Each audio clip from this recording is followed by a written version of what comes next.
यमराज को क्यों लेना पड़ा था विदुर रूप में अवतार।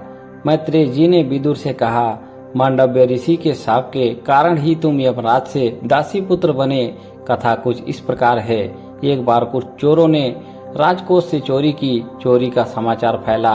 राज कर्मचारी चोरों की खोज में भागे, चोरों का पीछा किया। चोर घबरा गए, माल के साथ भागना मुश्किल था। मार्ग में मांडव्य ऋषि का आश्रम आया। चोर आश्रम में चले गए। चोरों ने चोरी का माल आश्रम में छिपा दिया और वहां से भाग गए। सैनिक पीछा करते हुए मांडव्य ऋषि के आश्रम में आ गए। छानबीन की तो चोरी का माल बरामद कर दिया। मांडव्य ऋषि ध्यान में थे। राज कर्मचारियों की भागदौड़ की आवाज से उनका ध्यान भंग हुआ। उन्होंने मांडव्य ऋषि को ही चोर समझा, उन्हें पकड़ लिया और राजा के पास ले गए। राजा ने फांसी की सजा सुना दी। मांडव्य ऋषि को वध स्थल पर लाया गया। वह वहीं गायत्री मंत्र का जाप करने लगे।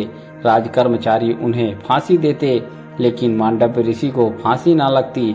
कर्मचारी और स्वयं राजा भी हैरान हुआ, ऐसा क्यों? फांसी से तो कोई बचा नहीं, लेकिन इस ऋषि को फांसी क्यों नहीं लग रही? क्या कारण है? यह निश्चित ही कोई तपस्वी है। राजा को पश्चाताप हुआ। ऋषि से क्षमा मांगी। ऋषि ने कहा, राजन, मैं तुम्हें तो क्षमा कर दूंगा, लेकिन यमराज को क्षमा नहीं करूंगा। पूछूंगा, मुझे मृत्युदंड क्यों दिया गया जब मैंने कोई पाप नहीं किया था? मैं न्यायाधीश यमराज को दंड दूंगा अपने तपोबल से। मांडव्य ऋषि यमराज की सभा में गए। यमराज से पूछा, यमराज, जब मैंने कोई पाप नहीं किया था तो मुझे मृत्युदंड क्यों दिया गया?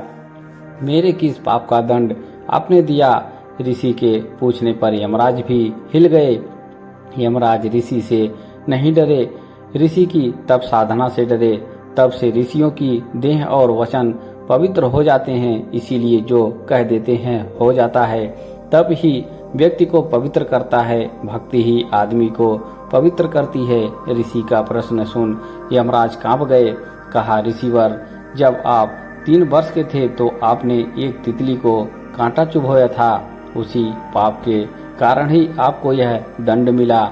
जाने अनजाने में जो भी पाप किया जाए उसका दंड भी भुगतना ही पड़ता है। परमात्मा को पुण्य तो अर्पण किए जा सकते हैं, पाप नहीं।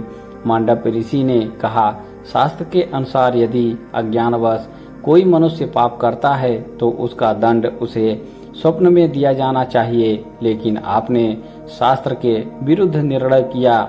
अज्ञानावस्था में किए गए पाप का फल आपने मुझे मृत्युदंड के रूप में दिया। आपको मेरे उस पाप का दंड मुझे स्वप्न में ही देना चाहिए था। यमराज, मुझसे गलत ढंग से शास्त्र के विरुद्ध दंड दिया गया। यह तुम्हारी अज्ञानता है। इसी अज्ञान के कारण ही मैं तुम्हें शाप देता हूँ कि तुम दासी पुत्र के रूप में जन्म लो, मनुष्य योनि में जाओ। मैत्रेय ऋषि कहते हैं, बस विदुर, इसी कारण तुम्हें मनुष्य योनि में दासी पुत्र के रूप में जन्म लेना पड़ा। तुम कोई साधारण मनुष्य नहीं हो, तुम तो यमराज का अवतार हो। कोई किसी की उंगली काटेगा तो उसकी अंगुली भी एक दिन कटेगी। कोई किसी की हत्या करेगा तो उसकी भी एक दिन हत्या होगी।